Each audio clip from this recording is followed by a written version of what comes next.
This is just a quick update to help connect some dots. The vitamin K2 story can be fairly confusing. In fact, you see a lot of emotion, a lot of hype around it, maybe more so than the facts.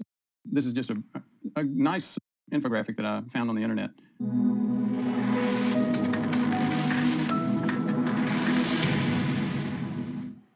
And it helps, again, understand some of the connections. So there's a protein called matrix GLA protein, MGP. It actually helps some of the activities which decrease calcium in the artery wall. However, and that gets back to some hormones, which we won't cover right now. Basically, we want to get back up to the K2 story. In order for MGP, the matrix GLA protein, to be active, though, it has to be carboxylated. In order to be carboxylated, there has to be some K2 involved. You may remember a recent video that I did, basically out of one of the Journal of the American College of Cardiology. It mentions that GLA protein and talks about carboxylation of that protein. Protein matrix gamma carboxyglutamic acid. So in this article, what we were talking about is decreasing carboxylation with the gamma carboxylation enzyme. So again, some difficult connections to make, and I think after we get some repetition on that and get it out there a few times, and just some simple messages like that, we'll start to get the picture on what's the mechanism that's causing so much excitement behind K2. Thanks for your interest. My name is Ford Brewer. I started off as an ER doc, became very frustrated with the fact that most things that bring people into the ER were preventable, like heart attack and stroke. I went to Johns Hopkins to get training and ended up running the program there in prevention. There I trained dozens of docs, and again, that was 3 decades ago. Since then, I've trained thousands of docs, and even more importantly, supervised those docs, and even most importantly, helped thousands of patients prevent things like heart attack and stroke. Waiting for the disease and hoping for a cure for this kind of devastation doesn't work. Come to Louisville, November 8th and 9th. We have a boot camp type of environment for 2 days where you learn all the things that you didn't learn from your doc in terms of heart attack, stroke prevention, things like cardiovascular inflammation, how to detect it, how to measure it, things like insulin resistance, the #1 cause of inflammation, how to detect it, how to measure it, how to stop it, how to manage it. You also get, you can get the labs there for that event if you'd like and get a complete evaluation. In addition, you get an arterial scan called a CIMT. To get the right one of those is fairly difficult. So I'm looking forward to seeing you there. Thanks. Carboxylation requires K2. So K2 is required to get this MGP, matrix GLA protein, activated so it can start pulling calcium out of the arteries. So that's one part of what you continually hear about pulling calcium out of the arteries. And there's good research around that. Again, that was one of the articles around it, but there's a lot of others.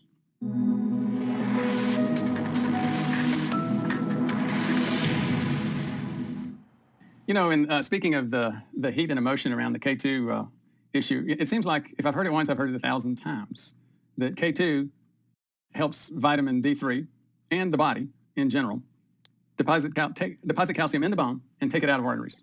But didn't you ever wonder, well, how does it do that? And maybe it wasn't 1,000 times, it just feels like it, but surely dozens of times.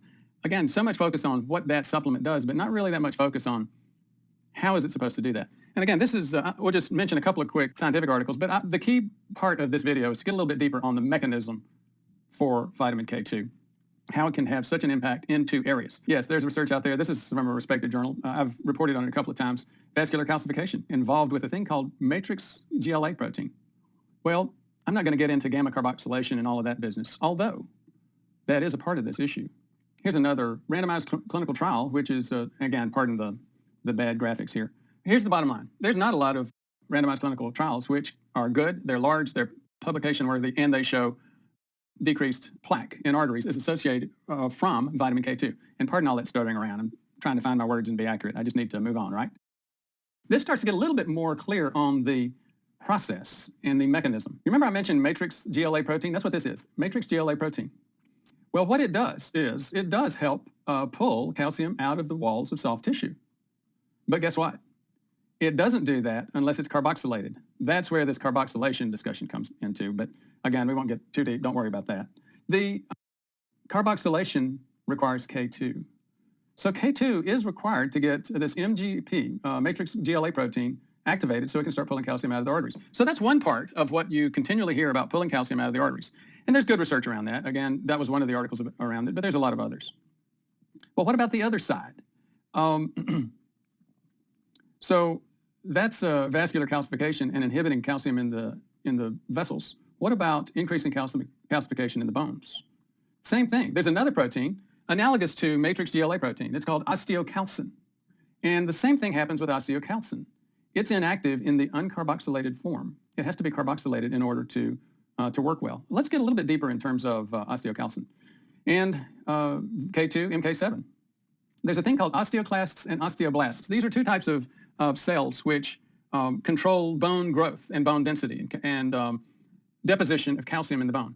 Remember, osteoblasts deposit has to be carboxylated in order to work well. Let's get a little bit deeper in terms of osteocalcin. And K2, MK7. There's a thing called osteoclasts and osteoblasts. These are two types of cells which control bone growth and bone density and deposition of calcium in the bone. Remember, osteoblasts deposit bone and protein and grow the bone. Osteoclasts take the bone up. Now, how am I going to remember that? Back in med school, simple thing. There's a B in osteoblast, build, B for build, and a C in osteoclast, C for cut. So maybe that can help you remember the difference between those two. What's interesting is, even within the bones, MK2 is used in both of these processes as well, pulling calcification out of the bone and in putting calcification in the bone. Now, let's go back up.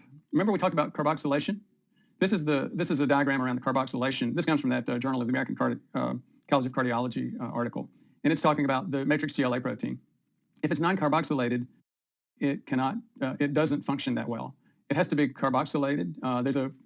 As you might have guessed, there's an enzyme called gamma carboxylase. Actually, let's leave that alone. And after it's carboxylated, then it becomes active and can start helping remove calcium from the artery wall. Vitamin K antagonists like warfarin are known to greatly increase calcification of the artery walls. What does that got to do with anything? Again, I covered that in another area, but warfarin actually appears to inhibit gamma carboxylation as well as vitamin K1 activities. So again, maybe getting too far into too many dots. Let's go back out and just repeat something to help simplify this. Vitamin K2 does have a role in increasing calcium in the bone and in decreasing calcium in the vessel walls. As you see here, it also has a role in decreasing bone. So how does it do it?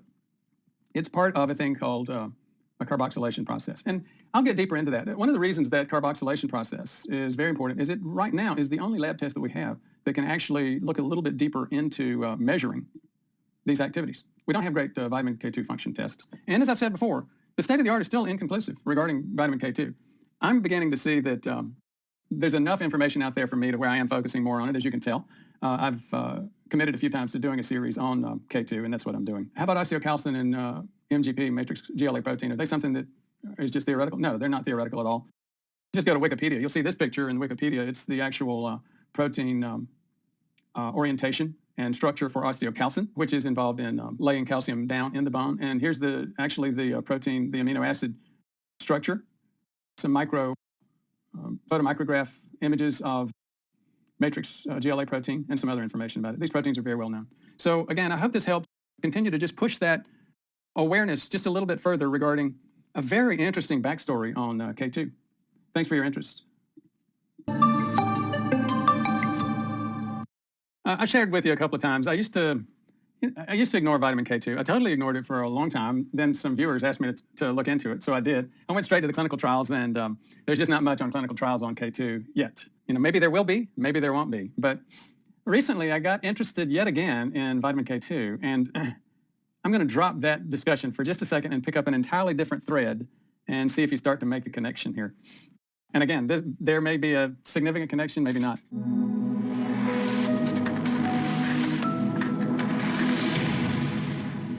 Let me just read some titles. Reduced serum concentrations of carboxylated and undercarboxylated osteocalcin are associated with the risk of developing type 2 diabetes.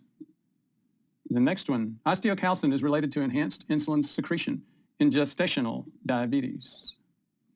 The third one, association between serum osteocalcin and markers of metabolic phenotypes. And when you get deeper into the article, the metabolic phenotypes they're talking about are for mostly insulin resistance, diabetes. So does osteocalcin ring any bells? Let's talk about that in just a minute. But before we do, there's article after article. Low osteocalcin level is a risk factor for impaired glucose metabolism in a Chinese population. And just over and over and over again. These are not two or three articles that I've just cherry-picked out of the science, there's clearly an implication for glucose metabolism linked to osteocalcin. Now, wait a minute. Does osteocalcin ring any bells yet for you? And to link it back to that first topic I brought up about vitamin K2, remember we were talking about the mechanism. How could vitamin K2 impact both soft tissue like artery walls and hard tissue, bones? Well, it has to do with carboxylation. That's undercarboxylated MGP and undercarboxylated osteocalcin. With MGP, matrix GLA protein, that once you carboxylate MGP, you can inhibit vascular calcification. With the bone, you can increase calcification of the bone by carboxylating osteocalcin, activating it. You can also, what most people don't get into, even the K2 gurus, is that you can go both ways in terms of calcium and bone. It helps to activate both osteoblasts, which build or deposit bone, calcium in bone, and osteoclasts, which cut calcium or protein out of the bone. But again, K2 is very involved in activation of the enzymes, which are involved, in turn, with managing calcium. So let's go one step further. As I mentioned, that just gives you the topic that I covered just now. Osteoblasts B, build, and osteoclasts C, cut. Both of them have very much to do with bone mass. That's how our body continues to customize our bone mass to our current needs. And again, it's MK7 suppresses on the osteoclast side, and it stimulates on the osteoblast side. So very interesting, right? But wait a minute, was this about K2 or was this about insulin resistance? So in humans, osteocalcin levels are inversely correlated with multiple variables of type 2 diabetes, such as glucose intolerance and insulin resistance. Decreased levels of osteocalcin have also been correlated with premature myocardial infarction and coronary heart disease. So here is a graph. Looks kind of scattershot at first, but as you begin to notice, no, you don't have a lot of dots down here and a lot of dots up there. There is a fairly reasonable correlation. What is it? Hemoglobin A1C on the vertical axis and osteocalcin on the horizontal axis. So it's interesting. I haven't heard a lot of discussion about K2 and whether there's any, at the end of the day, whether there's any K2 relationship with insulin resistance. And that's one of the things that's just really intriguing to me right now. But as I said, there's no question that K2 is related to osteocalcin, and osteocalcin is in turn related to insulin resistance. Here's a visual on it. Osteocalcin increases both adiponectin, adipocytes, fat cells, and proliferation of beta cells, and increased insulin and increased insulin sensitivity, leading to improved glucose handling and lower fat mass. So what's going on here? Heck if I know, but it's a very interesting set of relationships, isn't it? If you've made it